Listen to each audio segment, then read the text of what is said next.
Dennis. Nice to meet you. Nice to meet you. Don't know anything about you, so I need you to introduce yourself, not just to me, but obviously to our audience. Do I look at the camera? You can do both. You can engage them. You can engage me. We're just having a nice conversation. Yeah. So go for it. Well, to you, Paul, I'd say that I'm an entrepreneur, social entrepreneur. I'm currently running an AI startup. Okay. Specifically for creative entrepreneurs. So people who are starting businesses that are extensions of themselves, things that they're passionate about, and an AI that can kind of like walk them through the process, especially going from 0 to 1. You're the perfect guy to have here this morning. Yeah, and I've been an entrepreneur for a number of years. I actually started out as a journalist some years ago, and I covered the 2011 general elections in Singapore. And at the time, if you can recall, that was like, I think what they call it a watershed elections, right? Yes. The PAP didn't do super well. There's that transition of going, there's actually a bit of a competition going on here. Exactly. A bit more. Exactly. I think that was the time they lost their first GRC, right? Yes. George Hill lost his election at the time. Yes. And it was very interesting because I just started out as a journalist, and during that time I found that, I had a chance to interview like people from all walks of life in Singapore. It's like sort of a rapid fire sort of like learning of like what Singapore is, Singapore society is. And I found that, as a journalist, like my stories would be like, in the front pages in one day, and then tomorrow will like be forgotten. So I thought that wasn't like the best way to make an impact. And because of that sort of like, GE experience, I decided to pursue a career in government, because I thought that, hey, like the sort of the best way to impact society might be like working in the government and do policy work. So I took a scholarship, went to study. But while I was studying, I was at NUS, and I saw many of my contemporaries, they were starting companies like the Carousels, the sort of the Ninja Vans, like, the companies that, came out of like Singapore that did really well.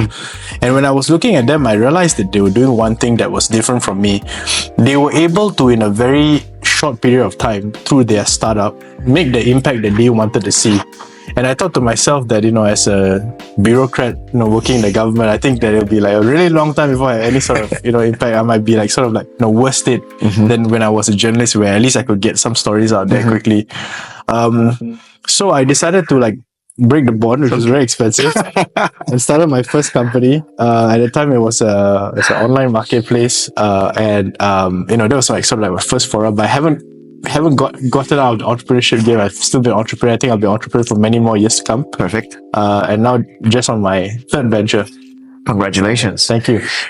Oh, entrepreneur is a big word, especially for Singapore, because sometimes we are put in a box, especially by our parents. Right. The first level of, you should go and do finance, you should go be a doctor, you could be a lawyer, be an engineer, get that really good high-paying, high-flying job that will not only give you success, but give us success to our friends. So along your journey, did you receive any criticism or challenges along the way? Yeah, I mean, to be fair, I sort of like, if I could provide like sort of perhaps a slightly contrarian perspective, right? Yes. I think that entrepreneurship is in vogue, right? I think there's been a Cambrian explosion of entrepreneurs as a result of perhaps like sort of like the internet wave and all that stuff. So I don't actually think that, being an entrepreneur necessarily is like bucking the trend. But I do get your point that, in Singapore society, there's this like, sort of like a traditionalist mindset. People rather stick to the safe and standard. And funny enough, the weird thing is that in Singapore, we have kind of like a mix of the two, where you have entrepreneurs, but the entrepreneurs who are like doing like sort of the quote unquote safe and standard thing, which is like a sort of a weird thing in and of itself. But that's what I see happening in Singapore. And in terms of pushback, yes, like for sure. I mean, I was on a very sort of like stable path, right? I had like a government scholarship, guaranteed a job, like it was like a good paying job. It was like sort of like, it's just like, sort of a nice setup. And to sort of like buy out that bond, which was very expensive, and then pursue something that was like totally unknown. Even after my scholarship provider said, hey, you know what, why don't you do your entrepreneurship thing, and if you fail, you come back to me, right? So, they were quite nice, Initially, they were quite like hardball, and then they were like, eventually when they knew I was serious, they were like, okay, fine, why do you take a couple of years off? And then I was like, I'm not going to come back. Like, you might as well just like, buy me out. I mean, you might as well take the sort of the money that I was going to give you for the sort of the, Yep. you know, the scholarship, breaking the bond, the sort of the, what do they call it? Like, you know, the penalty, right? Yes. And then with that amount, they can fund like 2 scholars probably. And, you know, I decided that I wasn't going to come back. And there was obviously like a lot of like concern, like questions from people like, hey, you know, this is the right path. But for me, it was always like, if you're going to do something, that's meaningful, that's big, then you're always going to have this sort of like pushback from people. In fact, if you are only getting validation, it's probably a bad sign. And I always had this instinct, you know, growing up, I was like, you know, if you're always like doing something, like if nobody's criticizing you, you're probably doing something wrong. Yes. Yeah. So that was how I was approaching it. Yeah, it's funny you say that because criticism usually comes from your success. Right. When you start to do things that people go, oh, wait a minute. Yeah. Whoa, what is he doing? Yeah. Oh, he's doing well.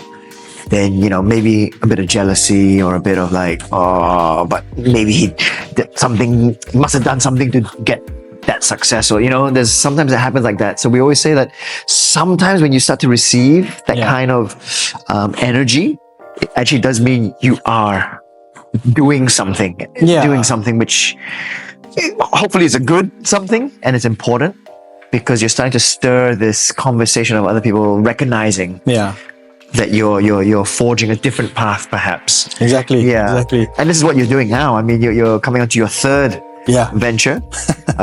You're actually leaving Singapore fairly soon. Yeah. So again, we got you at the right time. So thank you for coming in. Yeah. How's that journey been as well then? You know, since then, if from breaking the bond, being an entrepreneur, now in your third journey with your family, with everything that's going on, what's that journey been like for you? Yeah, that's a good question, Paul. So the sort of the high level summary I give is that it's obviously been very sort of like volatile, right? Because, you know, there's this sort of like unpredictability, there's like a high level of stress, like it's really all on you. There's like really no safety net. You can't like sort of like, you know, like you won't get your salary at the end of the day if you're not actually making money, right? So there's a lot of unpredictability. But the thing that has kept me going and obviously kept like my wife, you know, supportive, it's just because we know that what we're doing is like really important. That was like more important than just us. Obviously we have to take care of ourselves. We have kids now. We have to, you know, look after the family. But it's like one of those things where we know that, you know, we have to do because this is just like, you know, not just for us, but well beyond us, right? Yeah, you're gonna have a lot of other people. Yeah. The people who are like working with us, but also like, you know, there's the people that we're building our products for, right? Like this is not something that, you know, I take lightly. It's one of those things where I was just thinking about this, right? So I was watching the Euros recently, right? and one of the things that you know, one of the footballers being interviewed said, was it? I think it was Gareth Southgate, the coach, right, manager of England. He was like sort of like being interviewed, and one of the things he said off the cuff was like, you know, at the end of the day, there's like more important things than football. And actually, I think that there's something like a little bit off for me with that. Like you can be doing something that is like super big, super successful, put you on the international stage, everybody knows you, you're earning a lot of money, etc. But like if at the end of the day you think that, you know what, like the work that I'm doing is like not that important, or like it's like, you know, there are bigger things than my work, then I think that there's always like sort of a cap on your, you know, like sort of like the daringness and willingness to, you know, like go all in, right? Because like if you're doing something that is like at the end of the day not that important, then rationally, like why would you do it? Right? Like, why would you do it and go through all this like sort of suffering, right? So the work that I choose and all the sort of the startups that I pursue was that there's a material impact on other people's lives if you succeed. Yes. Right. Otherwise, I probably wouldn't do it because it's just be like, what's the point? Yes. Yeah. So that's my take. I love it. And just to wrap things up, my final question that I ask everyone is defining success. Right. What is success to you? Yeah, that's a great question. I read a quote once, so I'm kind of like plagiarizing. But it's by the founder of one of the co-founders of OpenAI, the guys that made ChatGPT, right? Sam Altman. He said that, you know, make the next thing you do, make everything else a footnote.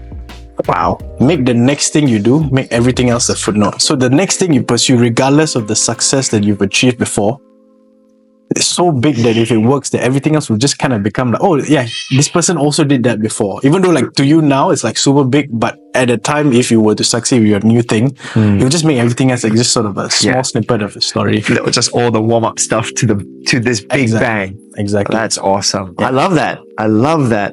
I hope we're gonna get more quotes throughout the day. But Dennis, thank you so much. Appreciate your time. Thank you, Paul. Thank you. Nice to be here. Nice to meet you.